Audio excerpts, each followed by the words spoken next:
Right now this is the internal camera mic, and this is what it sounds like for the actual internal camera mic. I'm gonna put on my Rode mic to see what it actually sounds like, or the difference is between the actual in-camera audio and the actual Rode mic. Alright, so see the actual, or actually, do you hear? Alright, the actual Rode mic itself, the actual sound and everything, the cancellation is a lot better. It's a lot crispier. I can definitely hear myself without actually hearing a ton of other background noises, because there is unfortunately life going on 24/7, and there's stuff going on everywhere. So the cancellation and the muffling and the other sounds, the actual vibrations, the echoing, the things bouncing off the wall. And so I'm gonna change up a little bit on the actual settings, and let's see, I'll click one of those, and hello, a little bit too much, maybe, no, hello.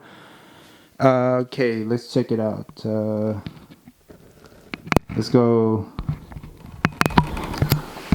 That is way too much. You can see that's positive 20 decibels. Negative 20 decibels is a little bit better. I like the way that sounds. And then I'm gonna go to 75. Let's turn that off.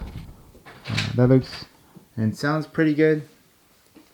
So yeah, now that I have that actual sound there, I'm gonna be testing the Sony, and this is the ECM 674 Sony. So with that, I'm gonna be unhooking my Rode mic, and this is the actual internal camera sound again, and then going. It's definitely not a handheld one, because I can definitely hear like just anything, my fingers, it touching, the rubbing. So I will definitely hook this up